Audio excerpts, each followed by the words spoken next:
Kailan Edo pinagplanuhan pabagsakin ang channel sa halagang 30,000 pesos? Sa totoo lang, ibang level na yung nangyayari kay Edo ngayon. Hindi na ito yung typical na bashers lang na nagko-comment o naglalabas ng opinyon, parang may mas malalim na galaw sa likod. Kung pagbabasehan yung mga kumakalat na usapan, may mga grupo raw na hindi pa rin tumitigil sa kanya, at mas mabigat pa, may alegasyon na umabot pa umano sa pagbabayad ng 30,000 pesos para lang sirain yung YouTube channel niya. Kung iisipin mo, hindi na ito simpleng galit, parang may personal ng tinatamaan dito. At ang pinakapinanggagalingan daw ng lahat ng ito, yung issue nila ni VNC. Isang bagay na matagal nang napag-usapan, napagdaanan, at ayon kay Edo, inayos na niya. Humingi na siya ng pasensya, tinanggap yung sitwasyon, at nagdesisyon na mag-move forward. Pero mukhang hindi lahat handang mag-move forward kasama niya. Doon mo makikita kung gaano ka-intense ang social media. Kahit tapos ka na sa isang issue, may mga taong babalik at babalik doon. Parang hindi ka pinapayagan magbago o magsimula ulit. Ngayon, mas nagiging seryoso kasi hindi na lang siya ang tina-target, pati yung platform niya, yung YouTube channel niya. At para sa isang content creator, hindi biro yun. Hindi lang yun basta account, yun yung pinaghirapan niya, oras niya, at paraan niya para makatulong at makakonek sa ibang tao. Kung titingnan mo si Edo ngayon, parang hindi siya apektado. Tuloy lang siya sa ginagawa niya. Gumagawa pa rin ng content, nagfo-focus sa charity, at mas pinipiling tumulong kaysa makipagbangayan. Pero ang totoo, mahirap paniwalaan na wala talaga siyang nararamdaman. Kahit sinong tao, kapag ganito na yung level ng pambabash, lalo na kung may organized na galaw, may tama yan. Pwedeng hindi niya ipinapakita, pero hindi ibig sabihin wala. Mas mukhang pinipili lang niya na hindi magpaapekto sa harap ng ibang tao. Parang ganito yung dating, alam niyang nandyan yung ingay, pero hindi niya hinahayaang kontrolin siya nito. Imbes na patulan, mas pinipili niyang mag-focus sa goal niya. At yun yung malaking kaibahan. Kasi maraming tao, kapag ganyan na yung sitwasyon, madali nang map-icon, sumagot, o lumaban. Pero siya, parang mas pinipili niyang ilagay yung energy niya sa mas may sense, like pagtulong sa iba.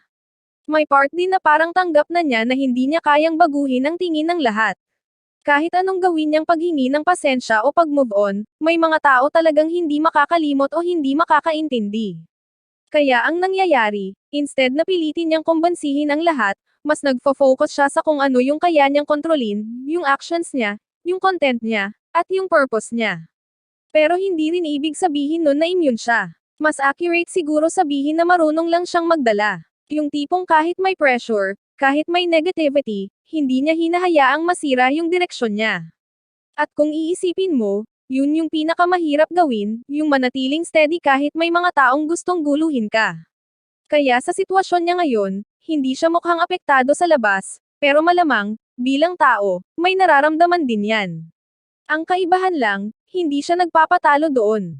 At syempre basahin din natin ang ilan sa mga komento ng mga viewers. Ayan, shoutout muna kay Levi Abal at ito ang kanyang komento. Grabe ang mga taong yan. Ano ba gusto nila lumuhod sa kanilang harapan? Sila ba ay perfecto sa buhay? Diyos na lang bahala sa kanila.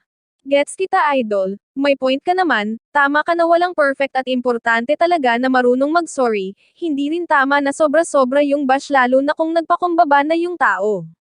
Pero real talk lang, hindi kasi lahat nadadaan sa sorry lang, may mga tao talagang nasaktan o na-disappoint kaya hindi agad nawawala yung sama ng loob nila, minsan hindi lang apology yung hinahanap, kundi actions din para maipakita na sincere at hindi na mauulit yung pagkakamali. Tsaka iba-iba rin kasi tayo ng perspective, yung iba mabilis magpatawad, yung iba kailangan muna ng time, hindi rin tama na i-bash ng sobra, pero hindi rin mali kung may mga taong nag-e-expect ng accountability. Sa huli, respeto na lang sa bawat side, kung marunong tayong magpatawad, dapat marunong din tayong umintindi sa mga nasaktan, balance lang talaga, hindi puro kampihan lang. At ito pa ang isang komento mula kay Judith Reyes. Shoutout sa iyo Judith Reyes. Sinabi niya let's support Kuya Edo channel all the way dahil puro kabutihan para sa iba ang channel niya, maraming beneficiaries bata at matanda, naniniwala kami hindi pinapabayaan sa taas ang pagkakabuti ang gawa, sana ma-expose ang mga tao behind the evil deeds. Gets ko po yung point nyo, malaki talaga na itutulong ng channel niya sa maraming tao lalo na sa mga nangangailangan, at hindi rin biro yung mga natulungan niya bata man o matanda, kaya normal lang na ipagtanggol siya ng mga sumusuporta. Pero sa kabilang side, minsan kahit maraming nagawang mabuti ang isang tao, hindi ibig sabihin wala na siyang pwedeng pagkakamali, kaya may mga tao pa rin na nagtatanong o nagdududa, lalo na kung may issue na lumalabas. Tama rin na kung may mali, dapat ma-expose kung sino man ang nasa likod, pero sana dumaan sa tamang proseso at hindi agad husga, importante pa rin na malinaw ang katotohanan bago maniwala o kumampi. Sa huli, okay lang sumuporta pero mas okay kung open pa rin sa buong picture, hindi lang sa kabutihan kundi pati sa katotohanan, balance lang lagi.